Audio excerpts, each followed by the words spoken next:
BNR gold and diamonds తరుగు తక్కువ బంగారం ఎక్కువ ఇప్పుడు మన వైజాగ్లో.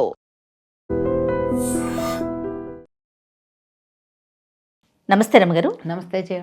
రమగారు, మనకి శ్రావణ మాసంలో శ్రావణ శుక్రవారాలు, సోమవారాలు, మంగళవారాలు, శనివారాలు ఇలా ప్రతిరోజు కూడా మనం చాలా విశేషంగా జరుపుకుంటాం. వీటితో పాటుగా ఈ మాసంలో మరికొన్ని పర్వదినాలు కూడా ఉన్నాయి. రాఖీ అని చెప్పేసి, నాగపంచమి అని చెప్పి ఇట్లా విశేషమైన రోజులు కూడా ఉన్నాయి. నాగపంచమి గురించి మాట్లాడుకుందాం రమగారు. మామూలుగా సర్పారాధన మనకి విశేషంగా చేసుకుంటాం. మనం సాధారణంగా మనం ఎప్పుడు తరచు సంవత్సరం అంతా జ్ఞాపకం పెట్టుకునేది నాగుల చవితిని. ఈ చవితి ఎప్పుడు వచ్చింది? మనకి దీపావళి పండగ ముందు వస్తుంది. అవును, అంతే కదా, దీపావళి పండగ అప్పుడు వస్తుంది.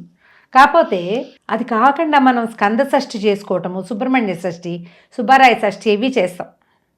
సుబ్రహ్మణ్య ఆరాధన మనకి విశేషంగా సంతానం కోసం తెలుగునాట అన్ని పక్కల ప్రచారంలో ఉంది. పిల్లలు లేరా, సుబ్రహ్మణ్య స్వామిని పట్టుకో, పుట్టలో పాలు పోయించు, చెవిలో ఏదో ప్రాబ్లం ఉంది, చెవి ప్రాబ్లము అనగానే టకిమని పుట్టలో పాలు పోసుకోవటం, పుట్టమన్ను పుట్టలో పాలు పోయటం.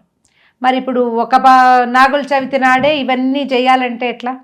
ఇంకా ఉండాలి కొన్ని పర్వదినాలు. ఆ ఇంకా ఉన్న పర్వదినాల్లో నాగుల పంచమి ఒకటి. ఇప్పుడు శ్రావణ శుద్ధ పంచమిని నాగపంచమిగా చెప్తారు. ఈ నాగపంచమి రోజున మనం నాగుల చవితి నాడు ఎలా పుట్టలో పాలు పోస్తామో అట్లా పుట్టలో పాలు పోసుకోవచ్చు. ఇంట్లోనే కలుగు చేసి పోసుకోవచ్చు. సుబ్రహ్మణ్య ఆరాధన ఏదైనా చేసుకోవచ్చు. దేవాలయాల్లో ఈ జంట నాగుల సర్పాలు కనపడతాయి కదా, అవునవును, అక్కడికి వెళ్ళి కూడా ఈ పంచమి నాటి ఆరాధన ఏంటంటే, పుట్టకి వెళ్ళచ్చు, దేవాలయానికి వెళ్ళచ్చు, ఇంట్లో అయినా చేసుకోవచ్చు. ఒకవేళ మీరు పుట్టలో పాలు పోయాలి అనుకుంటే తరిగిన కూర తినకూడదు, కూరలు తరగకూడదు, తరిగిన కూర తినకూడదు అని చెప్తారు. పుట్టలో పాలు అవి ఏం పొయ్యం మనం. సేమ్ మనం చవితికి ఎలా ఫాలో అవుతామో అంతే అంతే అంతే. ఒకవేళ మన దగ్గర ఈ పెళ్ళిళ్ళు అయిన తర్వాత లేదా పిల్లలు పుట్టక ముందు ఏదైనా చిన్న నాగపడిగా అట్లా ఇంట్లో ఉన్నదనుకోండి, ఆ నాగపడిగని చక్కగా శుభ్రం చేసి ఒక చిన్న పళ్ళెంలో పెట్టుకోండి.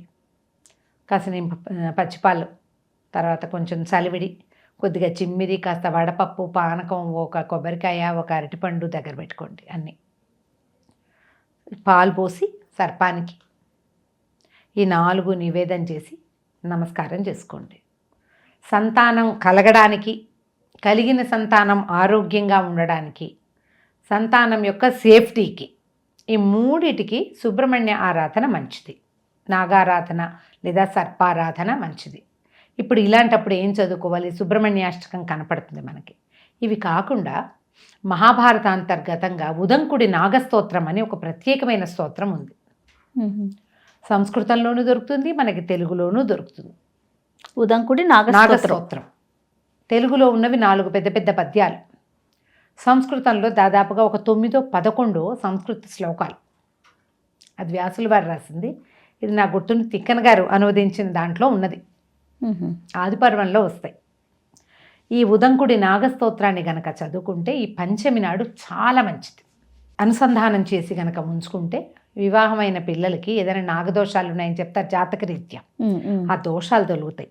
దోషాల వల్ల సంతానం కలగని సమస్య ఉన్న వాళ్ళకి అది పోతుంది. పిల్లలు చక్కగా మగపిల్లలు కలుగుతారు.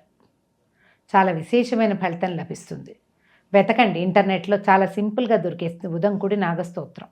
అది చదువుకుని ఇప్పుడు సర్పం పెట్టుకున్నాం కదా, సర్పానికి పాలు, తర్వాత ఏమో ఈ చిమ్మిడి, చలిమిడి, ఇవి 2 నివేదన చేస్తాం.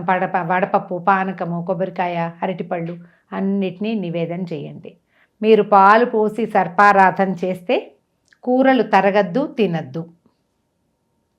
సాయంకాలం భోజనం చెయ్యొద్దు, పగలు భోజనం చెయ్యొచ్చు.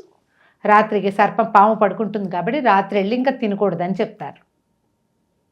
భార్యాభర్త ఎవరో ఒకళ్ళు కాదండి, ఇద్దరూ చెయ్యాలి. ఇలాంటివి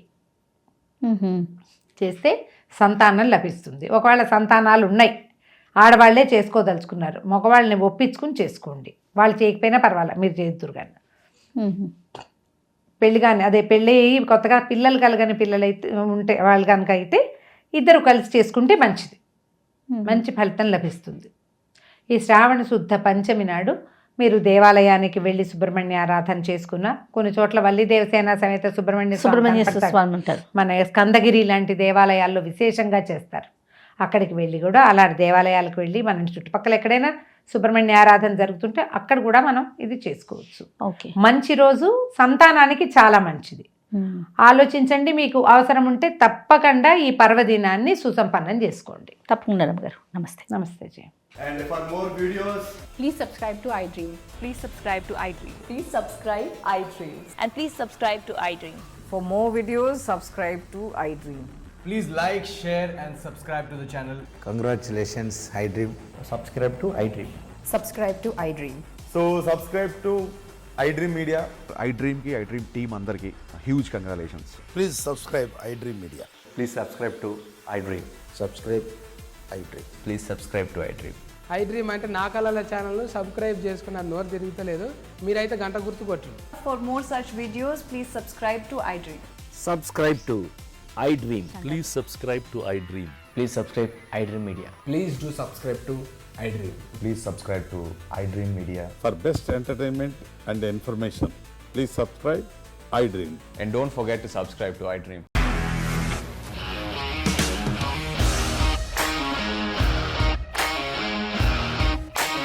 ఇండస్ట్రీలో కమిట్మెంట్ ఇష్యూస్ వస్తే నీకు కూడా వచ్చినట్టు మార్నింగ్ తీసుకెళ్ళాలంటే కొట్టి పడేస్తారు.